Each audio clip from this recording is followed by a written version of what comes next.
Muslim ini kan mengklaim seluruh umat Muslim dunia ini hafal Quran. Muslim itu mengklaim bahwa Quran ini tidak berubah dari sejak zaman Muhammad. Kita bicara sejarah tadi, Pak. Yang didiskusikan tadi adalah fakta sejarah, bukan iman.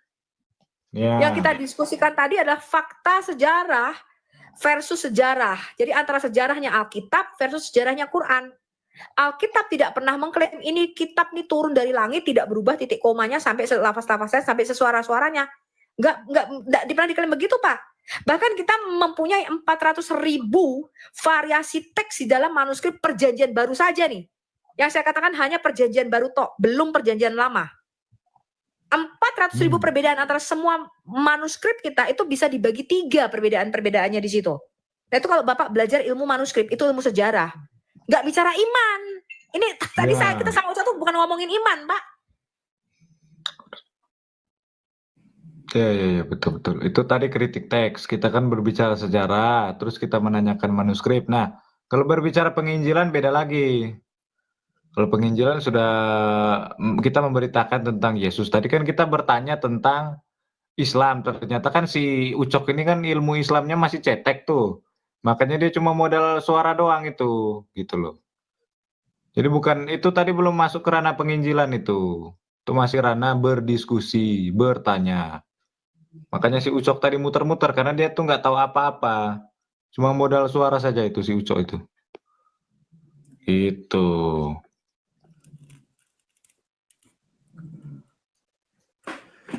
Oke lah, terima kasih lah. Dilanjutkanlah. Ya. Mas Rahat. Terima kasih Pak sudah bertanya. Oke. Mantap. Memang orang Kristen ini pemikirannya banyak ya. Saya ketemu orang Kristen yang mengatakan Adam dan Hawa itu punya bapak ibu. Oh itu sekte apa lagi itu? Kemarin ada orang mengaku Kristen yang mengatakan Allah di dalam perjanjian lama Yahweh itu berbeda dengan Yesus. Allah perjanjian lama itu Allah yang jahat katanya. Oh Marsionisme. Ya maksud saya orang-orang mengaku tanda petik Kristen itu, wah pemikirannya memang luar biasa aneh. Oh itu nggak tahu doktrin dari mana lagi itu. Marsionisme itu. Ya kalau dia sudah mikir begitu ya buang saja itu perjanjian lama itu nggak usah dipakai. Padahal banyak nubuatan-nubuatan berharga dalam perjanjian lama, pengajaran-pengajaran itu yang mau dibuang begitu saja ya nggak mungkin lah. Itu harta karun ya di perjanjian lama itu. Oh, doktrin mereka itu perih lo dengarnya, perih banget. Iya. Itu kan aneh mereka itu. Gila. Allahmu itu iblis katanya. Yahweh itu iblis. Itu ya? Yahweh loh. Kenapa dikatakan iblis? Karena dia memerintahkan Musa membunuh. Gila ya. Perih banget loh, perih. Iya. Ya itu memang ajaran bidat itu. Ajaran bidat Marsionisme abad ke-3 itu. Karena kan dia melihat begini. Loh kok Tuhan di perjanjian lama itu kok suruh memerangi Amalek, memerangi suku Midian gitu kan. Padahal sebetulnya kan itu kan serangan balik kan. Karena orang Midian dan orang Amalek menyerang Israel, makanya Israel membalas. Makanya mereka mikir loh, kok Tuhan di PL itu suka menyerukan perang gitu loh. Sedangkan Tuhan di perjanjian baru itu maha kasih gitu loh. Tuhan yang lebih menekankan kepada kasih gitu loh. Apabila pipi kirimu ditampar, berilah pipi kananmu kan gitu. Makanya mereka berpikir, oh jangan-jangan beda Tuhannya kan gitu. Itu dari doktrin Marsion. Nah itu kan sudah jelas aneh ya doktrin seperti itu ya. Kenapa dibunuhnya semua manusia waktu banjir Nuh? Nah, gila kan otaknya? Gila otaknya. Iya. Pembunuh itu Yahweh, iblis. Aduh perih dengarnya. Betul, penghujatan itu ya. Penghujatan yang ya itu dipertanggungjawabkan di hadapan tahta penghakiman ya di akhir zaman.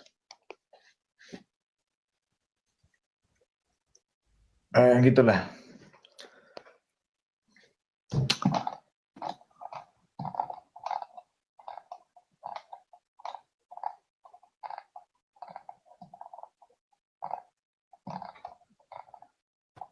Ya silakan lanjut Bu Sofi. Mungkin mau bahas apa nih, atau ada yang mau naik lagi kayaknya nih? Ya makanya saya ya kalau mempelajari sesuatu, misalnya saya membaca satu buku sesuatu, kita itu harus pilah-pilah teman-teman. Tidak semua apa yang kita pelajari yang dimasukkan kotak itu harus kita punya saringannya. Supaya kita punya hikmat dari Tuhan, ini yang harus kita ajarkan, ini harus kita buang. Jadi nggak semua yang kita pelajari itu lost, kayak orang tanpa saringan. Ya, dia percayai semua. Makanya saya bilang, saya baca buku-buku banyak. Bahkan buku mungkin Anda nggak pernah dengar judulnya. Ketika sekarang misalnya polemikus mesti meributkan ketika kitab Injil Maria, kitab Injil Filipus, kitab Injil itu saya sudah baca itu berapa tahun yang lalu, bahkan sebelum saya terjun. Apokrifa ya? Iya, buku-buku apokrifa itu. Cuman masalahnya kan orang itu kebanyakan nggak ngerti hal begitu kan. Gitu loh. Makanya ada hal-hal yang saya tidak bisa katakan itu kepada secara umum. Kenapa? Karena orang awam itu mereka nggak begitu mengerti. Ya, ketika kita membahas yang sederhana saja, misalnya TKC, ketika membahas kita asal usul dosa, mereka tuh bisa masuk ke komalnya Agatha. Kemarin Bu Syafiatul mengatakan kita diwarisi dosanya Adam. Jadi ketika saya mengajar, karena otaknya kalian itu kecerdasannya nggak sama, kita harus hati-hati. Tidak semua yang saya ketahui itu bisa saya ajarkan kepada kalian. Saya mesti pilih-pilih. Sesuai dengan kedewasaan kalian, karena kalian akan terkaget-kaget. Nah, itulah sebabnya kalau saya masuk ke beberapa kumal, ya, ketika saya misalnya menjawab pertanyaan-pertanyaan dari saudara-saudara Kristen, kalau itu bukan di kumal saya, kalau di kumal saya bisa ngomong apapun yang saya suka. Tapi kalau di kumal orang lain, kalau dia sudah menjawab sesuatu, saya akan diam. Kenapa? Karena itu komal-komalnya dia. Cara dia menjawab pertanyaan kalian itu suka-sukanya dia. Ya, saya tidak mau berdebat soal hal itu. Gitu. Tapi kalau di komal saya akan jelaskan secara rinci. Ini loh dasar pemikirannya. Ini loh artinya. Gitu. Mesti jelas itu Alkitab itu, teman-teman. Betul. Ya. Sebagai contoh misalnya, ketika ada seorang pendeta perempuan menjawab pertanyaan Muslim tentang Trinitas, dia jawabnya begini nih.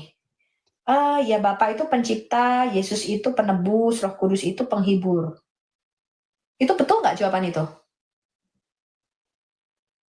Hah? Itu Trinitas nggak? Saya tanya, apakah Yesus bukan pencipta kita? Wah, itu udah salah itu. Apakah Roh Kudus bukan pencipta kita? Ya, Roh Cuma Kudus saya pencipta dong. Yesus pencipta dong. Itu nggak betul. Itu namanya Triteos, itu tiga Allah. Dia menjelaskan itu seakan-akan kita mempunyai tiga Allah, betul? Betul. Nggak betul, teman-teman. Yesus di dalam Alkitab kita dikatakan dialah Allah menciptakan segala sesuatu. Sang firman Dafar Elohim itulah yang berkata Yehior Bayior. Jadilah terang dan terang itu jadi. Dialah yang meletakkan dasar bumi, Ibrani 1 ayat 10, dan dialah yang merentangkan langit dengan jarinya. Yesus itulah yang menciptakan segala sesuatu. Dialah yang membentuk manusia dari debu tanah dan meniupkan nafas hidup ke dalam lubang hidung Adam di Kejadian 2 ayat 7. Roh Kudus di dalam ayat 33 ayat 4 dikatakan Roh Allah telah menjadikan aku dan nafas yang maha tinggi telah menciptakan aku. Roh Kudus itu pencipta kita, teman-teman. Betul nggak? Ya, siapa di sini orang yang percaya Roh Kudus itu bukan pencipta kita? Di Kejadian 1 ayat 2 dikatakan Veruah Elohim merakefet al-pani hamayim. Roh Allah merakefet itu artinya dia melingkupi.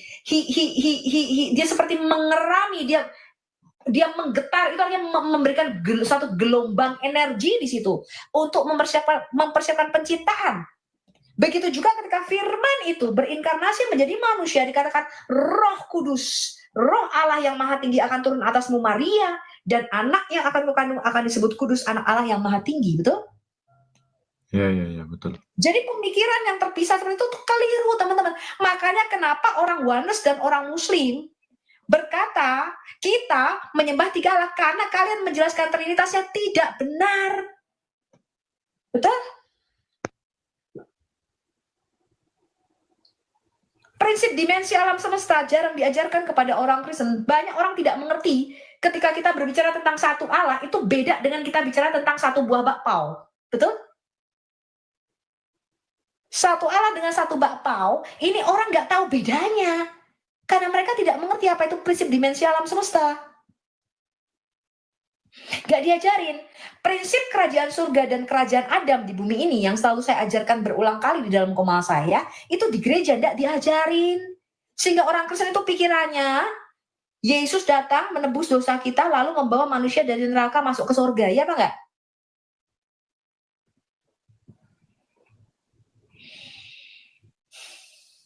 Ya, itu yang standar-standarnya aja, itu belum dikupas ke dalam. Gereja tradisional mengajarkan hal itu. Ya, yang standar-standarnya aja. Tidak sesuai dengan Alkitab kita, teman-teman.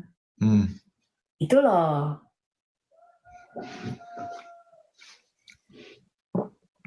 Alkitab tidak pernah mengatakan begitu.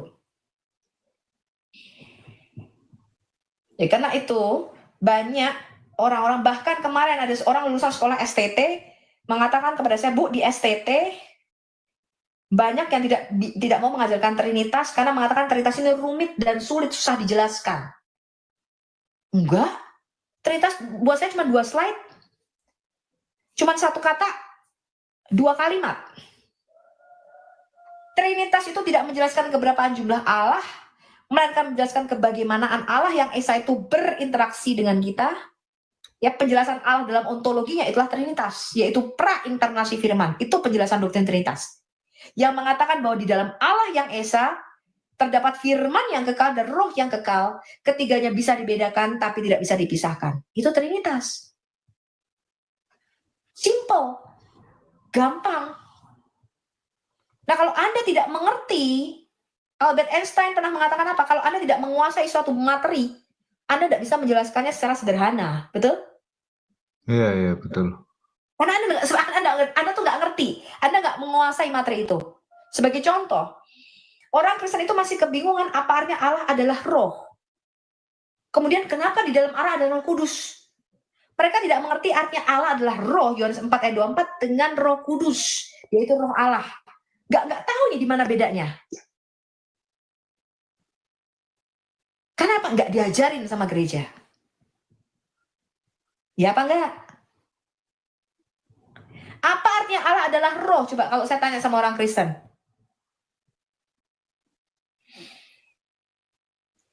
Dari situ dulu harus dimulai, teman-teman, untuk mengerti kebagaimanaan Allah kita itu. Itu ada step-stepnya. Kalau di Al-Hayat Indonesia kita punya step-step dalam mempelajari kebagaimanaan Allah ini. Pra-inkarnasi Sang Firman, kita lihat dulu kebagaimanaan Allah dalam Perjanjian Lama. Pada waktu Firman berinkarnasi menjadi manusia, kebagaimanaan Allah itu kita pelajari. Apa artinya Yesus sebagai imam besar kita? Itu namanya kristologi, 2 kodrat. Kita belajar di situ kemanusiaan Yesus, apa artinya Yesus sebagai imam besar. Lalu eskatologi, yaitu pasca inkarnasi Firman. Karena ini nggak diajarkan, nggak sering disentuh oleh gereja, sehingga timbullah namanya paham oneness dan Unitarian. Betul. Mereka berpikir Yesus itu Allah kecil. Bahkan orang oneness tidak tahu apa artinya Yesus sebagai kurios di dalam Alkitab kita. Karena gereja jarang mengajarkan hal ini.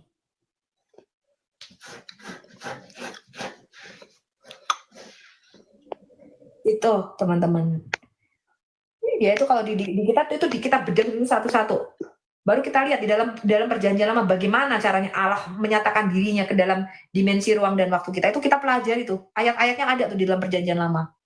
Baru setelah itu kita melihat apa artinya Yesus sebagai Al-Masih atau Mesias. Kita lihat Perjanjian Baru. Baru kita lihat eskatologinya. Nah, itu nggak bisa di blender jadi satu, tuh nggak bisa. Mesti kita pilah-pilah, kita pisah-pisah.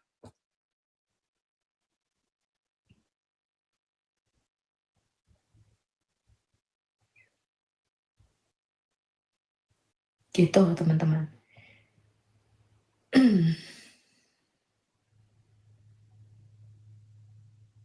Ya, bahkan ada orang Kristen Trinitas yang menggambarkan itu loh.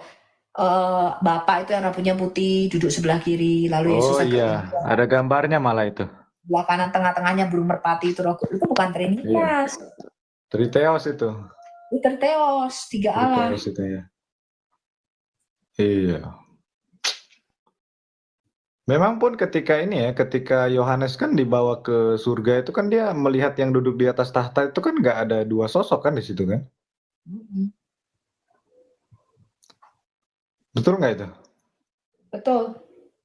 Iya, dia melihat yang duduk di atas tahta itu satu sosok yang Maka kita harus berambut mengerti putih. apa artinya Daniel 7 ayat 9 sampai 14 duduk di sebelah kanan Allah. Itu penting, ini kata kunci. Hmm. Orang itu banyak nggak ngerti itu.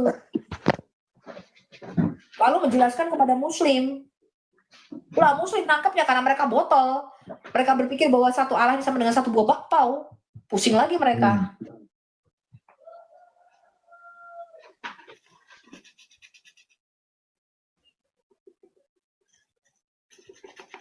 Nggak betul itu ya. Duduk di sebelah kanan Allah itu bicara the original plan of God, bicara rencana besar Allah ketika menciptakan Adam. Itu bukan bicara Trinitas. Ya, itu bicara bahwa ketika Allah menciptakan manusia Adam, Allah menciptakan manusia itu untuk duduk di sebelah kanannya, yaitu memerintah bersama-sama dengan dia.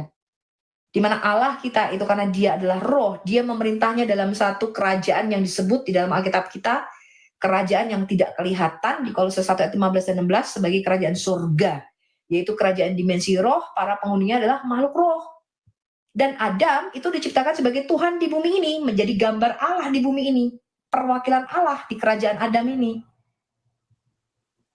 Nah, itu kebanyakan nggak ngerti. Itulah sebabnya kenapa Yesus harus menjadi Adam yang kedua.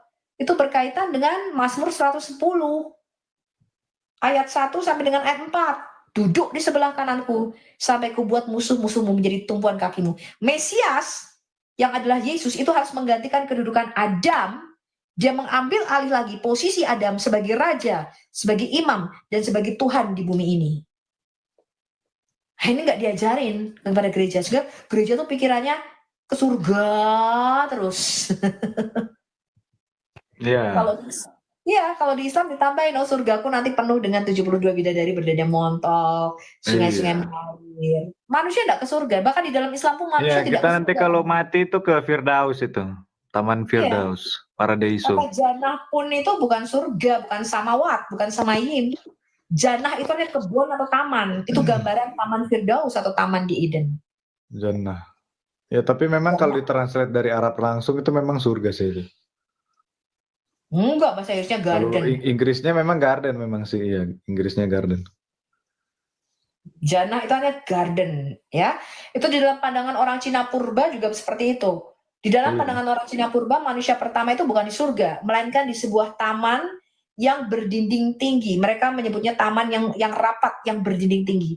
Itulah gambaran di timur dekat purba pada waktu itu, bahwa manusia pertama itu diciptakan di Gan Eden, sebuah taman yang tertutup, yang misteri, yang nggak kelihatan di mata manusia ini. Sebuah tempat yang tidak semua orang bisa masuk ke dalamnya. Itu bicara ruang maha kudus Allah di dalam tabernakel Musa. Iya, betul. Bahkan ternyata orang Cina zaman dulu itu menyembah itu ya, Tuhan monoteis juga ya, Shangdi itu ya. Dan mereka mempersembahkan korban. Mempersembahkan korban kepadanya. Ya, Shangti. Iya. Mereka menyebutnya Shangdi, ya. Mereka menyebutnya sebagai Raja Langit atau Raja Surga. Langit. Raja Surga. Di dalam Alkitab kita juga di dalam Mazmur dalam kitab Mazmur ya. Mazmur 8 ini sebentar. Bahkan itu saya ada temukan catatan dari orang Cina kuno itu ya, abad pertama ya, tahun 31 Masehi itu. Mereka ketika melihat gerhana itu ya, ketika Tuhan Yesus itu disalib, itu mereka mengatakan gerhana pada hari Guihai, manusia dari sorga mati gitu. Berarti kan kayaknya mereka tuh mendapatkan penglihatan kan tentang penyaliban Yesus kayaknya ya, kalau menurut saya ya. Atau mungkin mereka meramalkan itu. Saya nggak tahu. Itu exciting sekali teman-teman. Anda bisa lihat dalam video saya. Sebenarnya Anda bisa lihat videonya pastor siapa itu yang dari Singapura ya. Judulnya adalah Yahweh dalam sejarah Cina purba ya. Video saya sudah terjemahkan dalam bahasa Indonesia. Anda bisa melihatnya di dalam Unlock the Bible. Cari aja judulnya di dalam Al-Hayat Apologetika Indonesia YouTube channel saya. Kemudian Unlock the Bible. Anda bisa cari judulnya Yahweh dalam sejarah Cina purba. Di situ sudah saya terjemahkan, saya ringkas secara singkat bagaimana orang Cina selama 2000 tahun itu menyembah satu Allah yang mereka sebut sebagai Shangti atau Tiantan, yaitu Raja Surga atau Raja Langit. Mereka persembahkan korban juga kan kepada itu Shangdi itu. Seperti di Perjanjian Lama ya. Iya, berarti memang connect, memang nyambung antara Alkitab dengan Ini agama-agama kuno itu.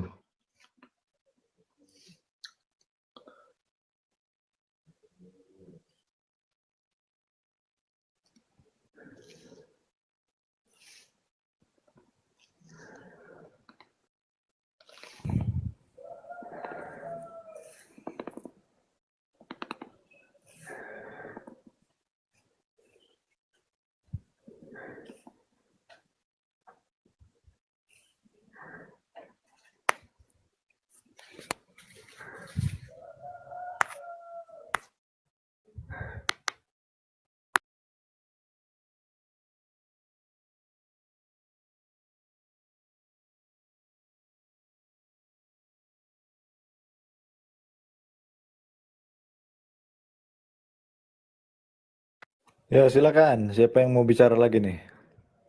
Nanti penontonnya pada kabur semua ini.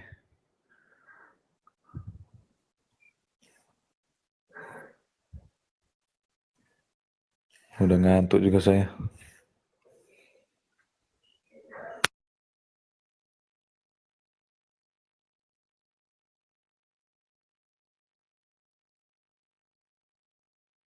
Curahnya si Ucok tadi itu jangan dibuang.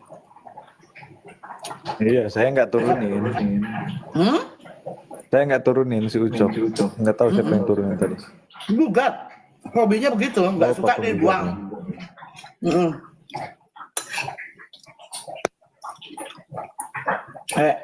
Kan makin banyak kita bertanya kan,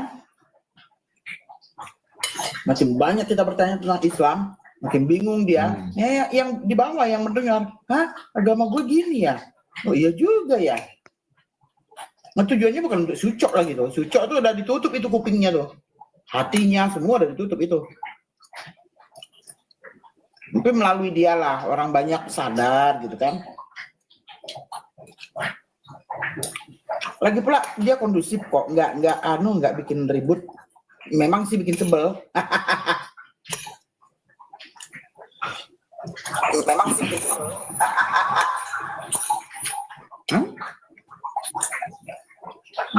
Islamologi. Gurunda hantu kau Gurunda. Si Gurunda ini ya.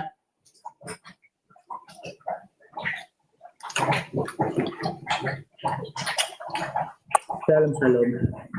Ya, salam. Enggak, itu kawan itu, si Gurunda itu kawan itu. Tengok dah VT-VT-nya. VT-nya tentang apa? Pemuja api tuh. Pemuja api.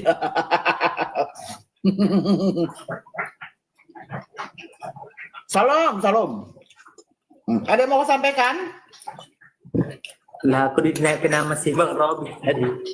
Hah? Siapa yang naikin? Nggak ada Islam ini. Nah, Bukan kau aku aja lah jadi naikin. Islam. Nggak mau aku. Udah kapok dia jadi Iyalah, kan Islam. namanya kan Islam. Nah, namanya Islamologi. Iya. Lah aku kan pengajar Islam. Oh, Kapok. iya. Islam. Kapok dia jadi Islam.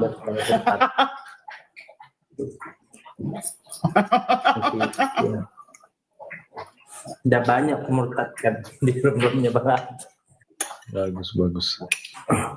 Semakin banyak nih yang murtad ini gara-gara ajaran dongeng ini. Iya lah, makanya aku itu kemarin kan ada tuh orang Batam mualaf dia di Malaysia.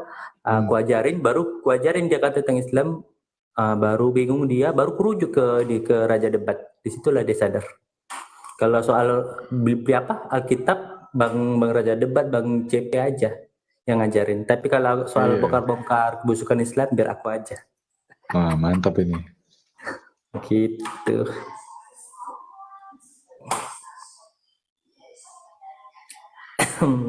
Gurunya tumben nggak naik? Guru di Zoom ah.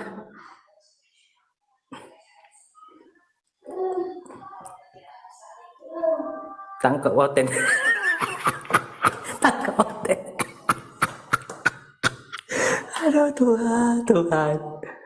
Aduh. Topik apa ini, Bang Rabi?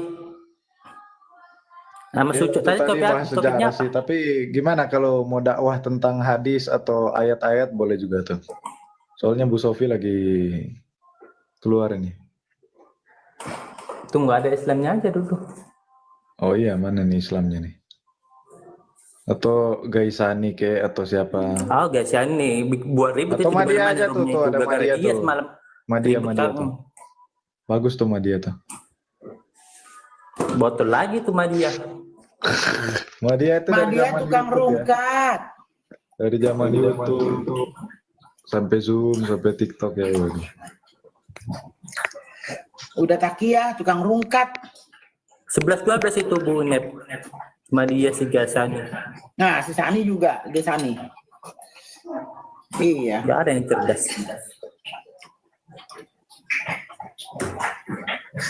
Tahu kok penipunya dia itu semalam itu.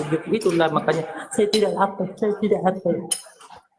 Memang nggak ada. Makanya itu nggak ada yang jujur.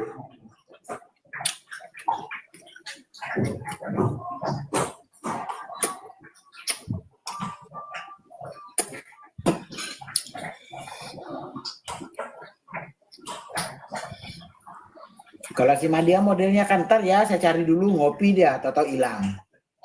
Itu dia kalau sudah nggak bisa bertanggung jawab. Ngelesnya luar biasa Bu Nep. Memang Madia. iya. Kalau jujur orang itu dibilang bubar. Itulah makanya aku bilang.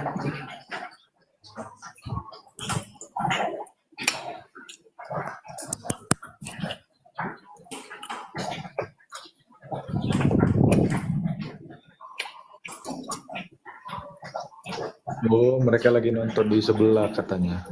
Di room siapa tuh? Room siapa? Itu Fatslav itu ada kiamat. Oh iya betul. Habis dari situ tadi aku.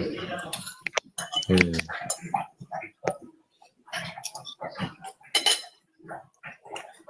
Habis dari situ makanya aku pindah ke sini tadi. Oh, data PDF. Zuma. Aduh, Grunde Zuma. Udah deh, turun aja lah aku dulu, biar naik Islam dulu ya. Ya, naiklah. Oke, shalom. Ini dari tadi nih si Disciplik, siapa namanya? Disciplik, apa namanya? Mesti monitor nggak dia itu?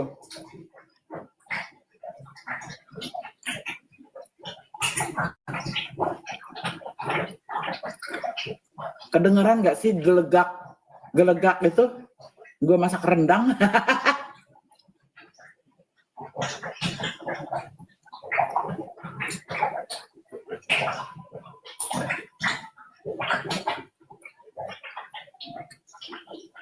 Gimana ada si kiamat? Nggak ada.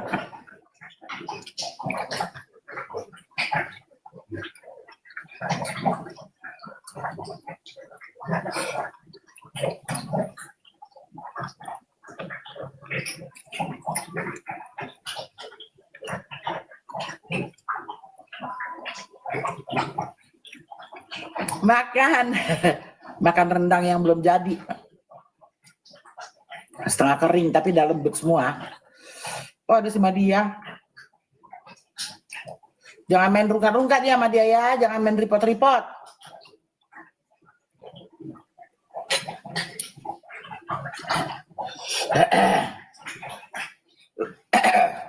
Mana nih si Madia?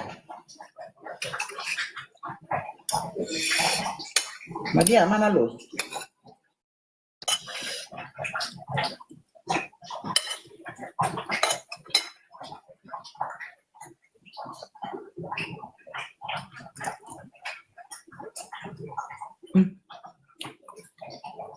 Udah ada di atas tapi kok nggak kelihatan? Enggak. Oh, rendang sapi di sini nggak ada bebong.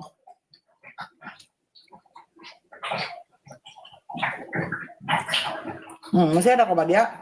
Kok nggak kelihatan di gambar? Kelihatan nggak Madia di atas?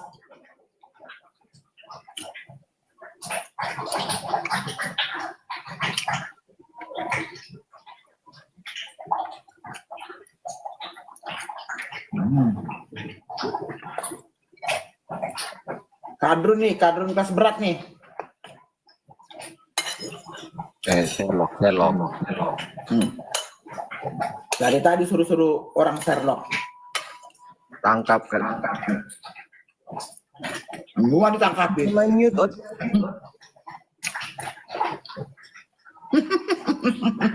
Ini kan oten mulai.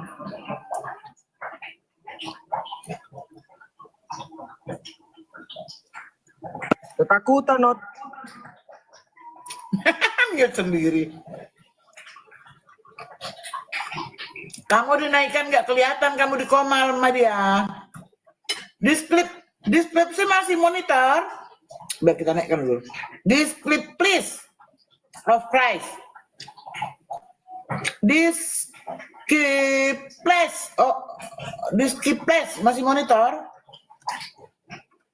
Aduh. Naik kok sama dia, naik. Buat permintaan sama dia.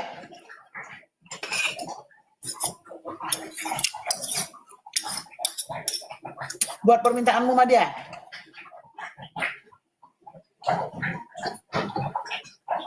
Belagu nih sama dia ini.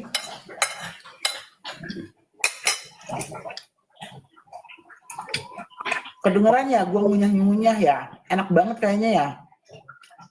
Naik sama dia. Ini oten. Open kayak mau tenot.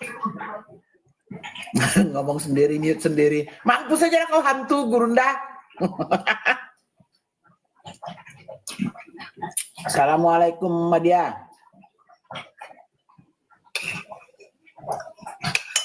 Assalamualaikum Madia.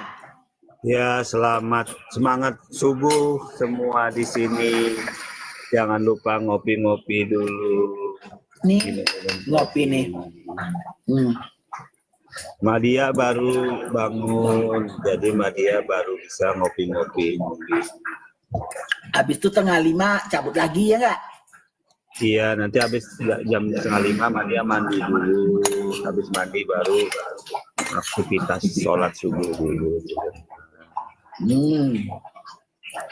Pas lagi seru-serunya cari data hilang gitu ya Madia? Ya, kalau misalkan pada saat itu Madia ada kesibukan mau sholat subuh. Cuma memang kerjaanmu itu. Memang gitu kau. Madia hilang. Madia cari dulu datanya, tata hilang. Kalau waktu sholat subuh Madia hilang dulu sebentar, nanti muncul. Nggak ada. Dasar Sherlock. Dasar Sherlock. Silakan kawan-kawan bertanya ke Madia apa yang mau ditanyakan. Siapa tahu Madia bisa berbagi wawasan di sini, teman-teman. Bukan berbagi wawasan Madia, dapat hidayah Tuhan Yesus gitu loh. Iya, siapa tahu nanti kawan-kawan kalau Tuhannya Yesus, Madia percaya Tuhannya Yesus, kawan. Kamu pikir Tuhannya Yesus itu Allah Subhanahu wa Ta'ala? Ya, engkau mengenal satu-satunya Allah yang benar. Itu berarti Allah itu Tuhannya Yesus. Yang mengutus, yang mana? Yang mengutus Allah Yesus itu itu Bapa Allah. daripada Tuhan Yesus. Kamu baca itu.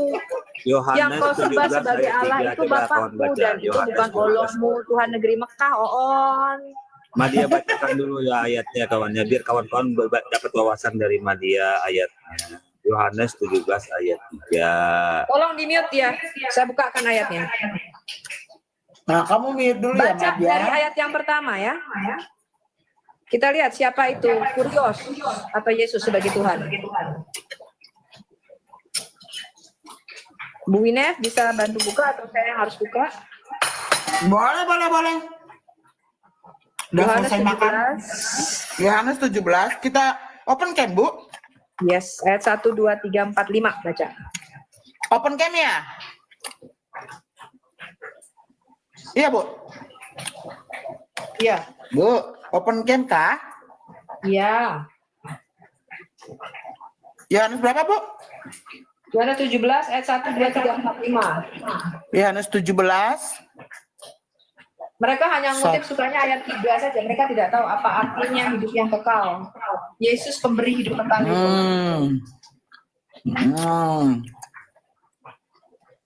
Oke. Open cam aja ya. biar si Madia melihat. Soalnya dia kan nggak bisa melihat. Yap.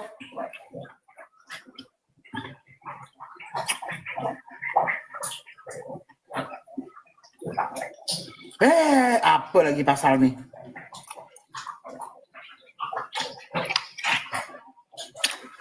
Oke, baca tuh Madia. Ya. Hidup yang kekal, inilah maksudnya. Kalau kawan saja menjelaskan, dia mendengar saja. Iya, Teman-teman baca dulu. menjelaskan. Doa Yesus untuk murid-muridnya.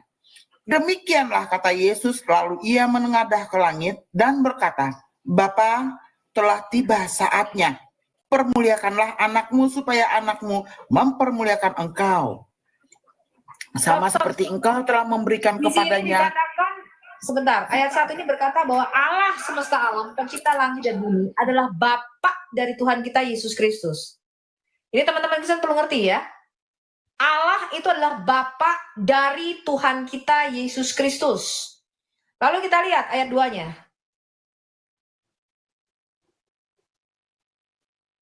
Kita lihat ayat 2-nya. Sama seperti engkau telah memberikan kepadanya kuasa atas segala yang hidup. Kepadanya ini Demikian artinya pula- kepada Yesus sebagai anak Allah, sebagai Mesias. Itu diberi kuasa atas segala yang hidup. Demikian pula Mesias atau Yesus itu akan memberikan hidup yang kekal kepada semua yang telah engkau berikan kepadanya, betul? betul. Artinya di sini Yesus memberikan kepada kita hidup yang kekal, betul? Sesuai dengan Yohanes 6, kalau Anda baca di situ, mulai dari ayat 45 sampai dengan 47, Yesus berkata, Akulah roti hidup yang turun dari surga. Barang siapa percaya kepadaku, dia mempunyai hidup yang kekal. Yohanes 10 ayat 28. Dan aku, kata Yesus, memberikan hidup yang kekal kepada mereka, dan mereka pasti tidak akan binasa sampai selama-lamanya, dan seorang pun tidak akan merebut mereka dari tanganku. Roh Kudus juga pemberi hidup kekal. Dikatakan begini, tetapi barang siapa minum air yang akan kuberikan kepadanya, ia tidak akan haus lagi selama-lamanya. Sebaliknya air yang akan kuberikan kepadanya akan menjadi mata air dan hidupnya yang terus-menerus memancar pada kehidupan kekal. Yohanes 5 ayat 39, Yesus berkata, kamu menyelidiki kitab-kitab suci, sebab kamu menyangka bahwa oleh kitab kamu mempunyai hidup yang kekal. Tetapi walaupun kitab-kitab suci itu memberi kesaksian tentang aku, kamu tidak mau datang kepadaku untuk mendapatkan hidup yang kekal itu. Jadi Yesus itu memberikan kita hidup yang kekal. Roh Kudus memberikan kita hidup yang kekal. Bapa di surga memberikan kita hidup yang kekal. Lalu apa artinya hidup yang kekal? Kita lihat baca-bacanya. Bacakan Bu Ines. Ketiga, inilah hidup yang kekal itu, yaitu bahwa mereka mengenal engkau, satu-satunya Allah yang benar, ya, dan mengenal Yesus Kristus yang telah engkau utus. Jadi hidup yang kekal itu harus mengenal dua-duanya. Baik Allah yang ada di surga yang tidak kelihatan, dan juga Mesias yang memberikan kita hidup yang kekal. Lalu baca ayat 4 dan 5-nya. 4 dan 5. Aku telah mempermuliakan engkau di bumi dengan jalan penyelesaian pekerjaan yang engkau berikan kepadaku untuk melakukannya. Oleh sebab itu, ya Bapa, permuliakanlah aku padamu sendiri dengan kemuliaan yang kumiliki di hadiratmu sebelum dunia ada. Jadi Haleluya. Yesus itu bersama-sama dengan Bapa di surga, dia memiliki kemuliaan yang disembah para malaikat. Sebelum dia nuzul menjadi manusia, yang disembah para malaikat di surga itu adalah gambar wujud Yahweh, yaitu Sang Firman, itulah Yesus. Ya. Dan Yesus sudah ada sejak sebelum dunia ada. Jadi hidup yang kekal itu harus mengenal baik Bapa, Firman maupun Rohnya. Sekarang Bu Ines bukakan Yohanes 5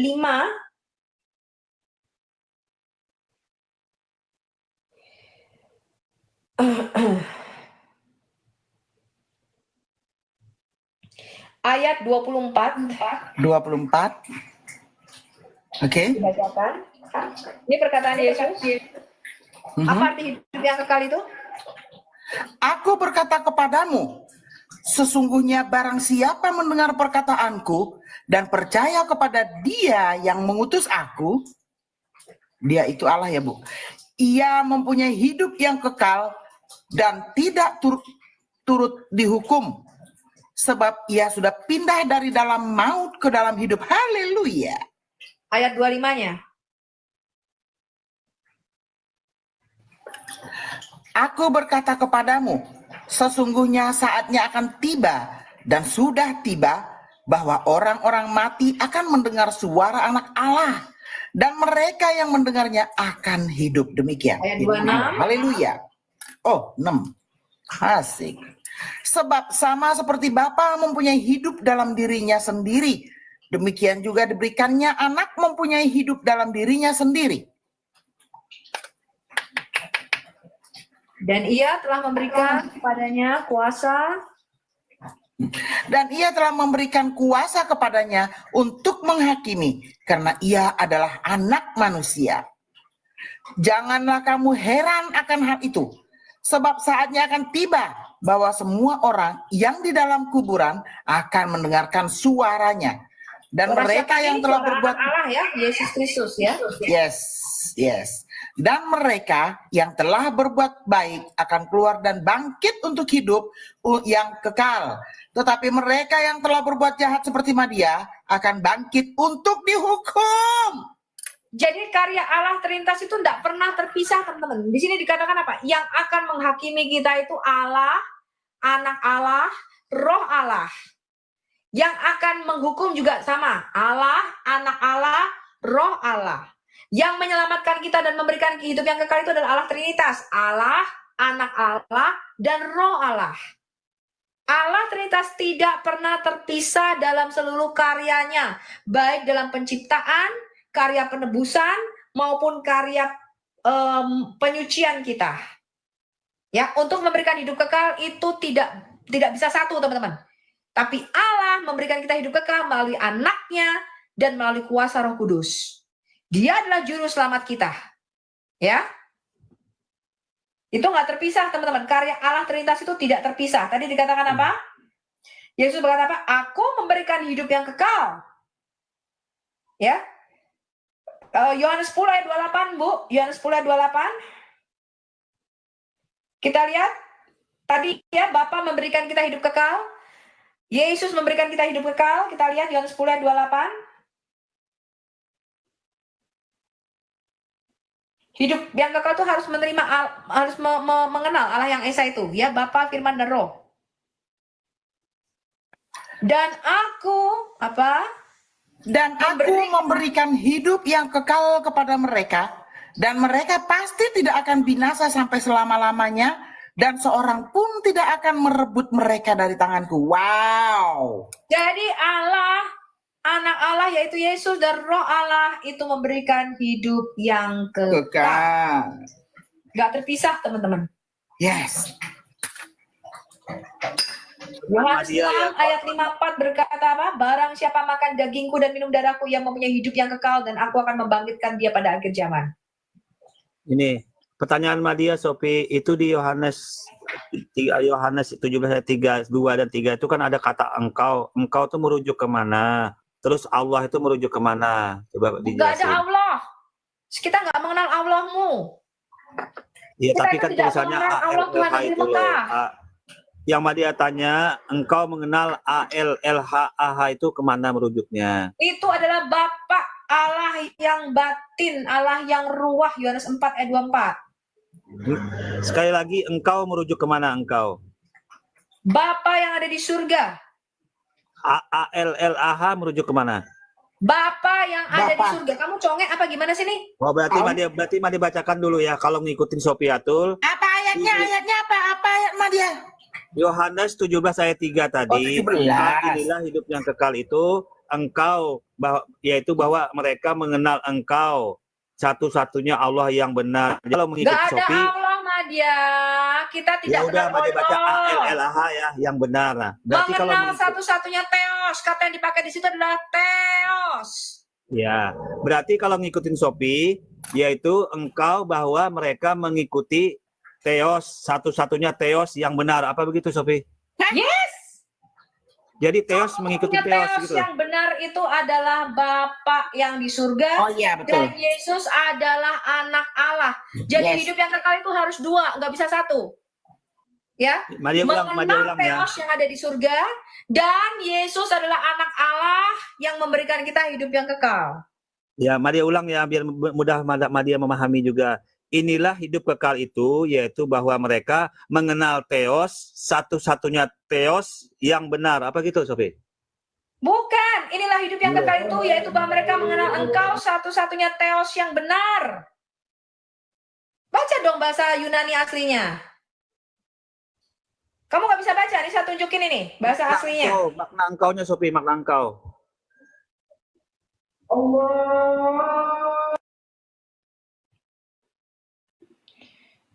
Nih baca nih bahasa Ibrani. Saya tunjukin kamu bahasa Ibrani, kamu baca nih. Sorry, bahasa Yunaninya.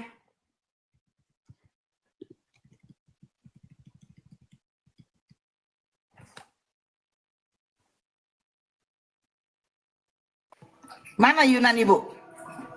Oh, Ibu Sophie. Oke. Ini Yohanes 17 ayat 3. Kamu baca ini. Baca. Baca Madia bahasa Yunaninya Madia baca. belum bisa. Madia belum bisa, Sophie. Enggak bisa bahasa Yunani. Tapi nagih-nagih. Madia. Saya tunjukkan kamu ya.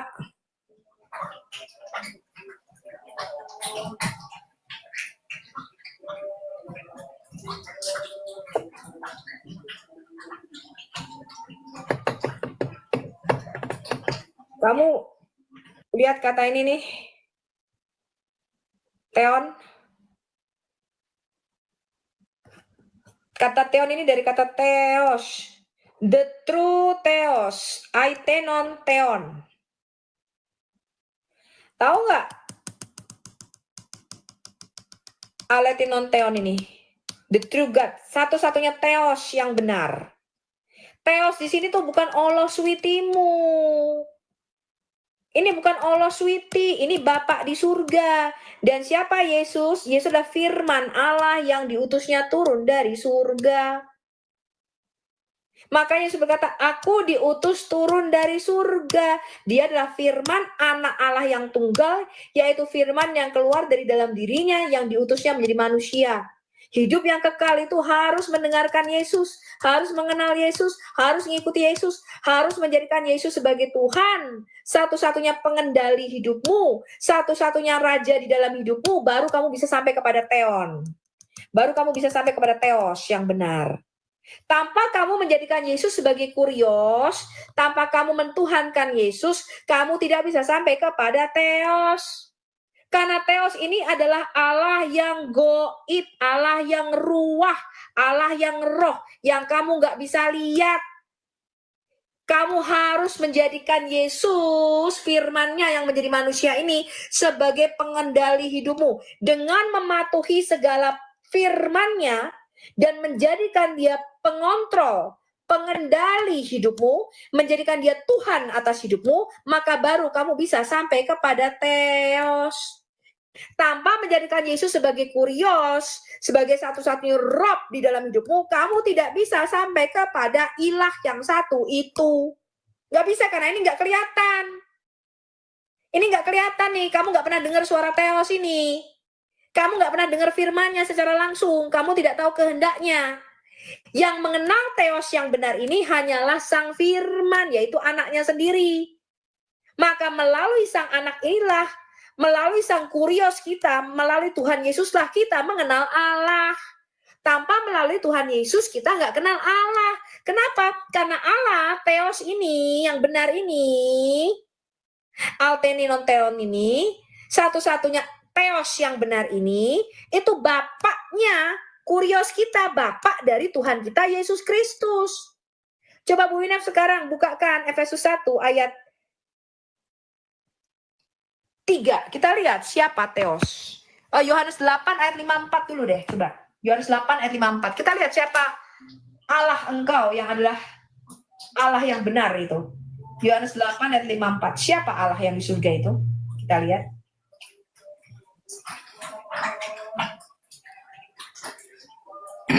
Yohanes 8 ayat 54. Lalu kita ke Efesus 1 ayat 3. Jawab Yesus, "Jikalau aku memuliakan diriku sendiri, maka kemuliaanku itu sedikit pun tidak ada artinya. Bapakulah yang memuliakan aku. Tentang siapa kamu berkata, dia adalah Allah kami?" Yeay! Jadi Yesus berkata yang kamu sembah sebagai Allah itu Bapakku katanya. Makanya ya, Yesus itu disebut anak Allah, dia itu Tuhan di bumi ini. Yesus itu kurios. Kita lihat Yohanes 1 Yohanes 2 ayat 1, 1 Yohanes 2 ayat 1, 1 Yohanes 1 Yohanes 2 ayat 1. Ayat 1. Wow. Ayat 1 dan ayat sorry 1 Yohanes 2 bukan ini Bu, sebentar. Aduh, saya udah lupa nih. 2 Yohanes 1 kalau nggak salah, sebentar ya. Oke. 2 Yohanes 1 ayat 3. 2 Yohanes 1 ayat 3. Siapa itu? Allah. Allah itu Bapa dari Tuhan kita Yesus Kristus, teman-teman, ya. 2 Yohanes 1 ayat 3. Kasih karunia, rahmat dan damai sejahtera dari Allah Bapa dan dari Yesus Kristus, anak Bapa, akan menyertai kita dalam kebenaran dan kasih. Jadi Yesus itu adalah anak Allah. Dia itu dikatakan monogenes Bapa. Monogenes Bapa itu monogenes para patros, itu artinya dia satu hakikat sama Bapa. Hakikatnya Allah, karena dia firman-Nya. Yes. Sampai sini paham ya? Firman inilah yang sehakikat dengan Bapa. Mono itu artinya tunggal, genes itu artinya jenis. Jadi Allah di dalam Alkitab kita itu bukan Allah Subhanahu wa Ta'ala, bukan. Yes. Ya, yang diterjemahkan Alkitab LI Anda dari kata theos, dia itu monogenes huios atau monogenes para patros. Itu artinya Yesus itu sebagai firman. Dia itu monogenes. Monogenes itu artinya satu jenis. Yes. Apa jenisnya? Ilahi. Ya, dimana dikatakan Bapa itu Allah, Yesus itu Allah, dan Roh Kudus itu juga Allah. Itu disebut monogenes, satu jenis, satu hakikat. Ngerti ya? Yohanes 1 ayat 14. Yohanes 1. Yohanes 1 ayat 14 dan Yohanes 1 ayat 18. Yesus Kristus itu bukan Bapa, tapi dikatakan dia monogenesnya Bapa. Apa artinya anak tunggal yang diterjemahkan Alkitab LI Anda sebagai anak tunggal Bapa? Itu bahasa aslinya adalah monogenes para patros. Monogenes itu artinya yang satu jenis dengan Bapa. Yang sejenis. Jenisnya itu Allah di dalam Alkitab kita. Jenisnya itu theos. Bapa itu theos, Yesus itu theos, Roh Kudus itu theos. Sampai sini paham ya, teman-teman ya? Jangan botol. Kalau Madia ini botol, taunya cuma jedut-jedut kepala sehari 5 kali ke kanan. Madia ulang ya di Yohanes 17 ayat 3 kan bahwa mereka mengenal Engkau. Nah, Engkau ini kan kata Sophie merujuk ke theos. Satu-satunya Allah itu merujuk ke theos. Jadi apakah seperti itu atau ada kata lain? Gimana Sophie? Bahasa Yunaninya Engkau ini apa sih? Bahasa Yunaninya. Terus bahasa Yunaninya Allah ini apa sih? Theos kan? Nah, Engkaunya ini merujuk ke theos juga atau merujuk kemana Sophie? Yesus? Iya dia juga. Sudah saya bilang. Iya, tadi udah. Hidup Coba bahasa kekal itu Yunaninya. harus mengenal dua. Di situ dikatakan satu. Mengenal Bapa yang di surga sebagai satu-satunya Allah yang benar. Dan mengenal Yesus sebagai anak tunggalnya yang diutusnya turun ke bumi. Itulah hidup yang kekal. Maka Yesus berkata, aku akan memberikan hidup yang kekal kepada barang siapa yang percaya kepadaku. Amin. Oh, jadi Masih menurut Sophie di Yohanes 7 ayat 3 ini bahwa mereka mengenal Bapa gitu ya. Engkau ini Bapa ya, Sophie? Bu Ina, Kalau tadi saya engkau udah ini ngulangi Bapa, berapa merujuk kali ke ya? Nama Enggak Bapa atau dibilang, kemana? Bu. Coba Madia bingung ini. Bahwa mereka mengenal Engkau. Nah, Engkau ini menurut Sophie Bapa atau theos menurut Sophie? Theos itu ya Bapa di surga. Nah, Yesus baik. itu disebut monogenesnya Theos. Satu-satunya Allah yang benar. Allah ya ini merujuk kemana? Theos juga. Berarti ada pengulangan kata-kata dong di sini, Sophie. Kalau ngikutin Sophie ada pengulangan kata-kata dong. Enggak Disebut masalah. dua kali. Berulang-ulang disebut di satu ayat. Theos, Bapa, Yesus, Anak berulang-ulang nggak masalah. ada engkau di sini, kau disebut Theos juga, terus Allah disebut Theos juga. Mana yang benar nih? Kau dua-duanya dua kalimat yang berbeda, tapi kau diartikan Tidak ada sama. kata Allah di dalam Alkitab saya. Kamu ini gimana sih? Satu-satunya ALLAH itu loh. Satu-satunya Theos yang benar itu merujuk kepada Bapa yang di surga. Ngerti nggak kau? Terus mengenal engkau koma itu ada koma loh. Mengenal engkau koma itu apa? Itu sama juga artinya. Engkau itu Bapa yang di surga. Berarti ada Sebagai dua apa? kalimat yang Satu-satunya rancu, Theos. Ada dua kalimat yang rancu di Bapak dalam itu ayat bukan ini. Allah, bukan Allahmu. Iya, Madia ngerti, Madia Sophie, Madia itu ngerti. Cuman yang menjadi Madia rancu ini, engkau mengenal engkau, berarti kan merujuk ke Theos nih, kata Sophie Kok nih. engkau mengenal engkau? Itu kan Untuk coba Madia kali ulang, kau Madia ulang dulu mengenal ayatnya. Engkau di situ siapa? Bahwa Yaitu mereka Bapa mengenal yang di engkau, surga koma. sebagai satu-satunya Theos yang benar. On kali kau. Iya, Madia ikutin anu Sophie, Madia ulang ya. Bahwa mereka mengenal engkau. Nah, engkaunya di sini merujuk ke Theos kan, yang di surga kan? Merujuk kepada Bapa yang di Ya. surga sebagai Ya. satu-satunya Theos. Iya, kemudian Ate non satu-satunya ALLH itu apa? Satu-satunya ALLH yang benar, koma juga itu. Satu-satunya Theos. Nah, Theos berarti itu dua. sesembahan kami. Berarti Allah, ada dua Allah itu kalimat bagi kami diulang-ulang sesembahan, di sini. bukan nama. Berarti ada kerancuan dua ayat diulang-ulang. Bukan Kemudian dua di sini. ayat. Kalau menurut Madia loh ya, kalau Anda benar ya. Iya, itu Madia, makanya menurut Madia. kau. Jangan Memang yang goblok ya. menurutmu. Kalau menurut Madia ada Inilah hidup pengulangan yang kata kekal di sini, itu, Sophie. yaitu bahwa mereka mengenal engkau satu-satunya Theos yang benar. Nah, Engkau di sini siapa? Satu-satunya Theos yang benar, Bapak di surga yang dimaksud